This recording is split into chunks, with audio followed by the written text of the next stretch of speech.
My girlfriend forgot to hang up the call and started flirting with her affair partner, so I crashed her date and broke up with her.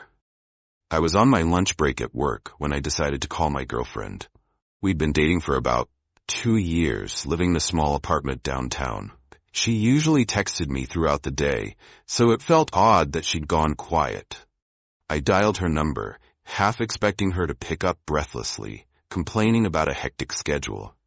Instead, she answered in a hushed voice, "Hey, I'm busy. Can I call you later?" Then she hung up, or so I assumed, except she didn't. A couple seconds later, I heard muffled sounds, then her voice again, only she wasn't talking to me. She must have set her phone on the table without ending the call. I froze, listening, confused. The background noise sounded like dishes clinking, faint chatter, almost like a restaurant. Then her tone changed, downright flirtatious. My name never came up. Instead, she was addressing someone else with words like sweetheart, giggling about how he's so clueless. My blood chilled. I was stunned motionless, phone pressed to my ear in disbelief. She was telling this person they looked great tonight, joking about how they needed to do this more often. My heart hammered. This wasn't just casual banter. It was intimate. The kind of talk reserved for someone you're romantically or physically involved with. I felt a swirl of confusion and anger. She was on a date, right now, while forgetting to end her call with me. I quickly hit the record button on my phone's second device, a habit from years back when I sometimes recorded phone meetings. My shaky fingers fumbled, but I managed to capture her conversation. She teased him about ordering dessert. Teased him about how I, her dense boyfriend, never suspected anything. That final barb was a knife to the gut. The smug way she said it revealed how long this had been going on behind my back. Then I caught a snippet. "This new bistro is amazing. Thanks for taking me here." Bingo. The new bistro around the corner from our place was fairly upscale. I had never taken her there. She'd told me it was too pricey to bother. Now she was there with him. My shock ignited into fury. If she wanted to keep secrets, she should have ended the call. Slamming my laptop shut, I rushed out of my office. Coworkers gave me curious glances, but I didn't stop. My mind roared with betrayal and adrenaline.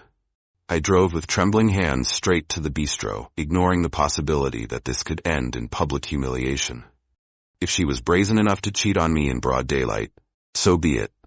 Arriving at the restaurant, I spotted her car in the lot. My pulse quickened. I clutched my phone, still recording. My thoughts spun. Should I barge in or observe first? But there wasn't time for subtlety. I marched inside, scanning the chic interior for that all-too-familiar face. My heart hammered. And then I saw her. Seated at a corner table, leaning in close to a guy with a designer shirt and an arrogant grin. My girlfriend, laughing like this was the time of her life. My feet carried me straight to their table before I even decided what to say. She was mid-laugh when she finally noticed me looming over them. Her eyes went huge, color draining from her cheeks. Her date glanced up, confused. I had no illusions about how insane I must have appeared, eyes blazing, fists clenched by my sides. For a second, we just stared at each other. Then I broke the silence, voice low and trembling with anger. "Enjoying the date?" She stammered. "What are you doing here?" Her date tried to muster some bravado. "Dude, calm down. This is a private conversation." That lit my fury. "Private? Are you kidding me?" I glared at my girlfriend. "You forgot to hang up the phone. I heard everything." Her face contorted with shock, then shame, then a flicker of defiance. "This isn't what it looks like," she said lamely. I barked a bitter laugh. "Oh, so you weren't just calling me clueless while you planned your next hookup with him?" The restaurant's surrounding tables quieted, guests sensing the drama. Her date stiffened, presumably worried I'd cause a scene. A manager hovered near the bar, uncertain whether to intervene. She tried damage control. It's not that. We're just friends." It was a joke. Pathetic.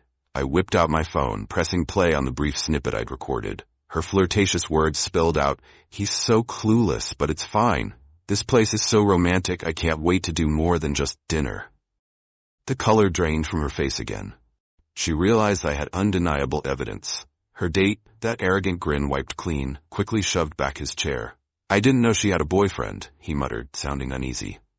Probably lies, but I didn't care. I don't want trouble, he added, backing away from the table. He left her there, effectively ditching her in the middle of this meltdown. Now alone, she looked around, humiliated. She hissed, "Can we not do this in front of everyone?" I snorted. Maybe you should have thought about that before planning your cheating spree in public. She tried to reach for my arm, tears springing to her eyes. I messed up, okay? I was lonely. You've been so busy. I yanked away, voice dropping low. Lonely? So you jump into a date with him? Spare me the excuses. People nearby pretended not to listen, but they clearly caught every heated word. My girlfriend swallowed hard, tears now streaming. She tried to cling to my shirt. Let's just go home, talk about it. My rage boiled. We have no home. You made sure of that the moment you started flirting with someone else. She whimpered. Please, I love you. The audacity. No, you love the idea of me being too naive to notice. But guess what? I noticed. I stepped back, raising my phone slightly. I'm done. We're done. She tried to salvage it. It was a mistake. I never intended. I cut her off. Don't lie. You planned this date. You called me clueless. That's more than a mistake. That's betrayal. Her tears streaked her cheeks as I turned to leave, heart pounding, adrenaline coursing. Wait, don't go, she yelled after me, but I was already heading for the door, ignoring the stunned onlookers. The drive back to our shared apartment felt surreal. I realized she had a key, had clothes in my closet, personal items scattered across our place. The thought of facing her again under the same roof turned my stomach. She tried calling me multiple times, but I let it ring. Eventually, I parked outside and remained inside the car for an hour. I needed some time alone, mustering the will to enter. Part of me hoped she'd be gone, but of course, she was there, perched on the couch, tear-streaked. She stood the moment I walked in. Please let me explain, she whispered. Don't you want to at least hear why I did it? My voice came out hollow. A reason? You cheated, you lied, you ridiculed me. She wrung her hands. I was feeling neglected. You've been working late. You hardly take me out. I craved excitement. My jaw set. So you talked to me about it like an adult. Instead, you found your excitement in someone else's arms. Someone you boasted about right in my ear. She wept, insisted she was confused, that it was only a fling. It didn't mean anything, she claimed. I laughed bitterly, reminded her of how she'd belittled me on that call.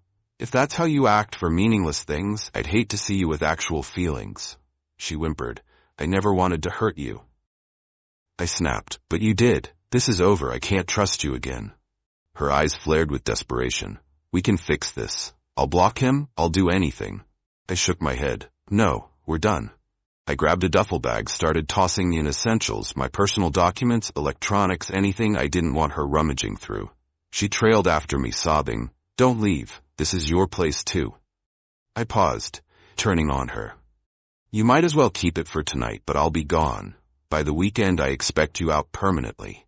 She squeaked in indignation. Why me? You can't just throw me out on the street. I fixed her with a hard stare. I can and I will. We're not married. The lease is in my name. I'm not obligated to keep a cheater under my roof. She changed tactics, anger surfacing. You'll regret this. I'll tell people you were controlling, that you're the reason I stepped out. I shrugged. Go ahead. I have recorded proof of your cheating, remember? Let's see who regrets what. Her eyes flicked with fear, aware I had the audio from her phone fiasco. Storming past her, I loaded my bag into my car. If you have any sense, you'll be gone by tomorrow. Otherwise, I might get a restraining order. She shot me a furious look, but tears returned. She sat down, face in her hands. I forced myself to walk away, ignoring the pang in my chest. Despite my anger, we had built memories together. But those memories were overshadowed by betrayal. That night, I slept at a friend's spare bedroom, unsettled and raw, but certain I'd done the right thing. The next morning, I started taking steps, changed my phone passwords, canceled her secondary card on my bank account.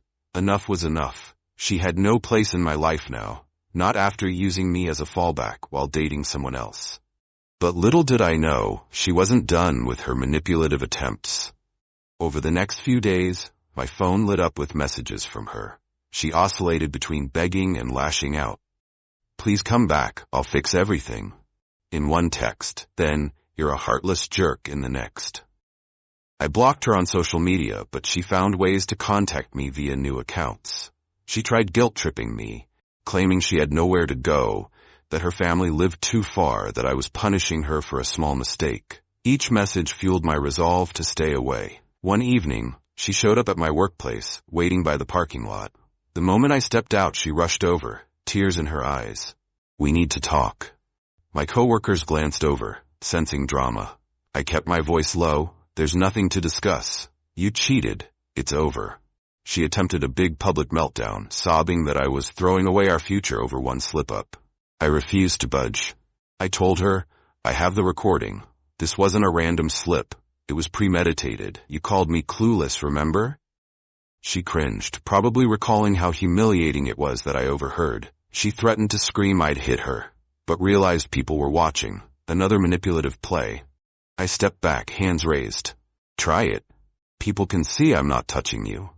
She fumed, eventually stomping off. Days turned into a week. She finally cleared out of my apartment, leaving a note on the table. I hope you realize how much you hurt me by not giving me another chance. My laugh was humorless. She hurt me, yet twisted it so I was to blame for not forgiving her swiftly. Classic entitlement. She made one final gambit, contacting some mutual friends, spinning a tale of me being distant, that she slipped up because she felt unloved. She asked them to mediate, to push me to talk things out. But these friends knew me well. Once they heard the recorded snippet, or simply recognized the level of deception, they took my side or stayed neutral. She'd lost the moral high ground. At last, the storm calmed. She retreated from my life, presumably scouring for a new place or new victim. My heartbreak gradually gave way to relief. I'd dodged a bullet. Someone who could betray me so easily wasn't worth the tears. In a twisted sense, I found closure in her phone error. Without it, I might never have known. She would have continued that affair behind my back. Her carelessness saved me from more heartbreak down the line. Today, I stand alone in my reclaimed apartment, bedding changed, new locks on the door, slowly healing. I keep minimal reminders of her. Friends ask how I'm doing. I say, better than ever, and I mean it. She might sulk around telling her sob story, but the truth is clear. She broke my trust, and there's no going back.